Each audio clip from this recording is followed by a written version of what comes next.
여론이 출렁이고 있는 이후에 민주당의 공천 논란이 있습니다.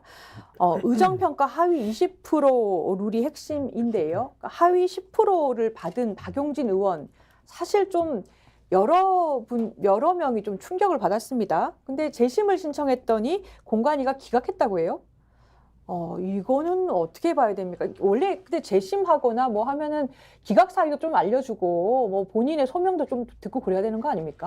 근데 이제 민주당이 늘 자랑하고 자부심을 가졌던 것이 소위 말하는 이제 시스템 공천이라서 어떤 특정 정치인의 그런 뭐 제왕적 당대표 이런 것들이 작동하지 않는다. 저는 사실 민주당이 그래도 민주주의의 측면에서는 저는 상당히 그래도 우리나라에서 많은 부분을 견인해 왔다라고 생각을 하고 또 정당의 수준도 저는 매우 높은 축에 속했다고 생각을 하는데 이번에 이재명 대표가 운용하는 시스템 이 시스템은 좀 많이 고장이 난 것 같아요. 그럼 저는 이 고장난 시스템에 대해서는 수리가 필요하거나 시스템의 교체가 필요한데 지금 이재명 대표는 정당한 공천이다라고 주장을 하고 있는 것이고 지금 뭐 하위 10%로 또 분류된 분들 중에서 또 의외라고 지금 평가받는 뭐 박용진 의원이나 뭐 김영주 부의장 이런 분들은 또 강하게 반발을 하고 있거든요. 그렇다면 교체의 명분이나 이유가 좀 어느 정도 당내 구성원들이 전반적으로 수긍할 수 있는 정도의 수준은 좀 돼야 되는데 예. 좀 이런 식으로 본인과 정치적 경쟁 상대에 있던 분들을 좀 인위적으로 교체하는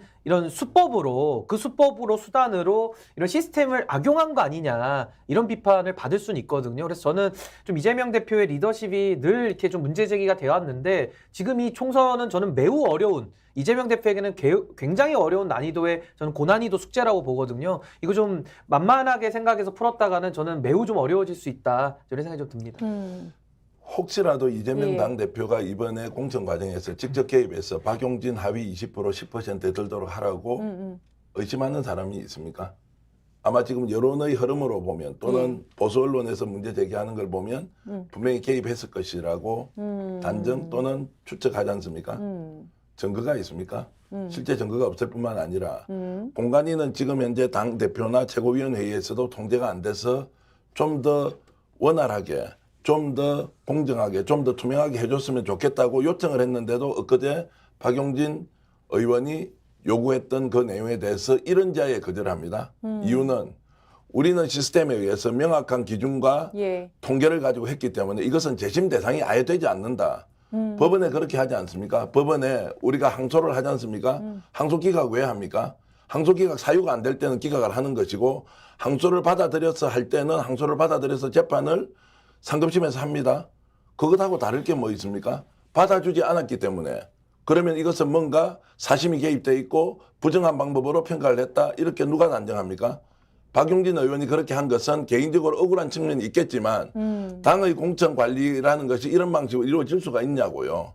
만약에 그렇게 했다면 이재명 당대표가 총선의 책임을 져야 되는 것뿐만 아니라 이 사람은 지금 대선 나가야 되는 사람 아닙니까? 한 사람이라도 자기가 통합적 행보를 통해서 어떤 식으로든 대권에서 수권 능력을 보여주면서 정권을 교체를 해야 되는 사람이 여기에 개입을 한다?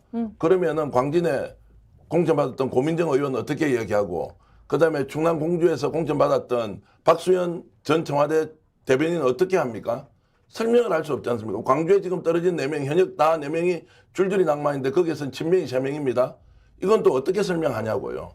그래서 한 단면만 보고 개인은 억울함을 호소할 수 있지만 이것이 당의 공천관리 전체가 엉망진창이고 이재명이 다 개입했다. 이런 식으로 하는 것은 문제가 상당히 많다. 그러면 그렇게 개입했다는 것이 있으면 증거를 가지고 항소를 해라. 느낌 가지고 항소하면서 결국 사당화됐네. 이런 방식으로 몰고 가는 것은 저는 매우 잘못됐다고 생각을 합니다. 그러니까 박용진 의원이 워낙 언론 노출이 많이 있었고 뭐 재벌 저격수라든가 의정 활동 부분에서 평가가 좋았을 것이다라고들 기대를 하다 보니까 정성 평가도 있고 정량 평가도 있지 않습니까? 그래서 기준에 대해서 좀 의문들이나 뭐 충격이다 이렇게 받아들여지는 면이 있는 것 같아요. 근데 지금 친명횡재, 뭐 비명횡사 뭐 이런 언론 기사들이 나오고 있는데 공관위가 노웅래, 이수진, 양기대 의원 같은 현역한테 컷오프 했고요. 또 반면에 단수공천된 사람들을 보면 친명으로 분류가 되던 안규백, 장성태 등등이 있습니다.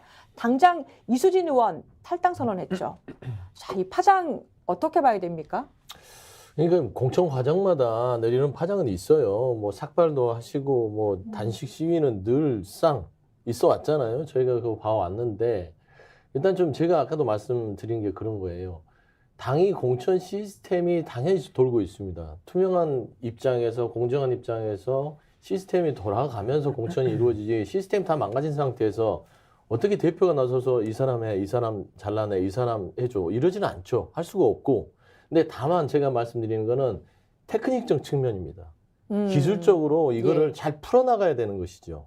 당연히 파열음은 있어요. 공천마다. 근데 이게 그 주위에서 대표를 위시로 한 지도부가 이걸 테크닉적으로 이분들이 이런 파열음이 나지 않도록 여러 가지의 어떤 과정들을 조금 더 숙고하고 잠재우고 그들에게 명분을 줬다면 이런 파열음들이 조금 덜 할 수 있다는 건데 좀 가끔씩 보면서 이게 그 상임 고문들도 얘기하는 그겁니다. 거칠다. 거칠다는 거예요. 그냥 클리어하게 해버리면 좋은데 클리어하지 않고 통보 방식이 되고 뭔가 그들에게 예를 들면 같이 했기 때문에 하위 10% 20% 된 의원들은 미리 얘기를 해서 불출마를 하거나 아니면 험지를 가거나 아니면은 경선을 하거나 의견을 들어서 수용을 해주는 거예요. 그러면 당신들의 의견을 내가 우리 당에서 수용을 했어. 그래도 당에 뭐 10년 넘게 아니면 4년 넘게 이렇게 당에서 같이 했던 동지들이니까 뭐 우리는 그 당이 당신들이 하위 20% 10% 나왔다 하더라도 그런 의견을 충분히 수용할 테니까 얘기하셔. 이렇게 먼저 사전 작업이 있었다면 지금 이분들의 지금 외침이나 불평불만은 명분이 없죠. 근데 갑작스럽게 이런 게 이루어지다 보니까 튀어나오는 거예요. 저는 이런 테크닉적인 측면에서 좀 부족함이 있다고 저는 비판하는 것이고 향후에 이거를 빨리 봉합을 하려면 이런 부분들을 조금 더 보듬으면서 가는 아니면 조금 더 좀 의심이 덜 되는 부분들을 클리어하게 얘기하는 거. 재심도 박용진 의원도 그렇습니다. 본인이 재심이 공안에서 열리기도 전에 본인 통보받았다는 거잖아요. 근데 재심을 할 때는 소명을 할 수 있는 기회를 줘야 되고 그다음에 거기에 대한 어떤 근거 자료를 달라면 주는 것이에요. 저는 그런 것들을 당에서 명확하게 줘버리면 되는 겁니다. 근데 그거를 못 주겠다고 버티는 순간 이거는 말하자면 투명성이 사라지기 때문에 문제가 계속 불거진다. 저는 그런 여러 가지 디테일들을 좀 고민해달라는 요구를 하는 것입니다. 지금 세 분이 입장이 굉장히 쫙 갈리는 것 같아요. 그러니까 시스템 공천한 것이다. 이거는 사천 의혹이 있을 수밖에 없다. 그리고 테크닉이 좀 더 있었어야 한다. 이런 평가네요. 제가 서영주 이제 대변인 말씀에 충분히 공감도 하고요. 리더십이나 관리 능력이 부족하다는 것은 저는 뭐 100번 공감을 하고요. 다만 이게 이제 공개 문제는 한번 생각해 봅시다. 동작을에 이수진 의원이 이제 컷오프 됐습니다.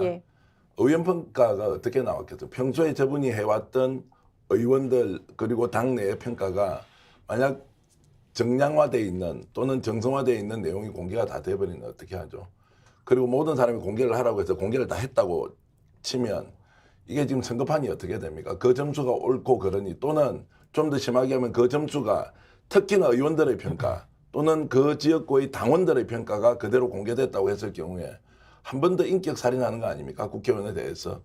공천이라는 것은 그 지역구에 활동했던 국회의원을 다시 공천을 줘서 우리가 이길 것이냐 아니면 사람을 바꾸는 것이 좋을 것이냐라고 매우 정무적으로 판단하는 것이지 무슨 우리가 시험을 쳐서 100점 만점에 90점은 되고 80점은 안 되는 이런 게임이 아니지 않습니까?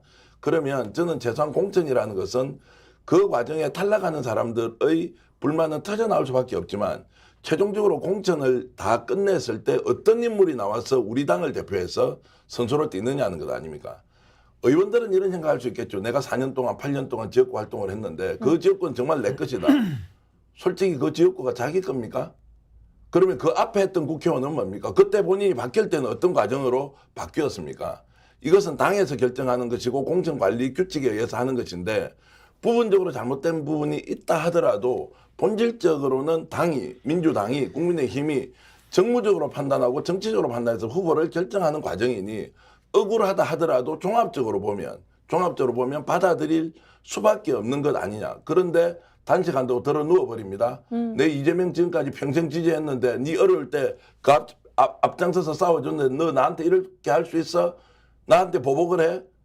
이게 진짜 정치가 맞습니까? 라는 저는 오히려 질문을 좀 던지고 싶습니다. 스픽스는 말하는 언론입니다. 대세는 유튜브, 그중에서 스픽스. 좋아요, 댓글, 구독, 알림 설정. 여러분이 저희를 사랑해 주시고 우리가 여러분을 사랑하는 4가지 방법입니다.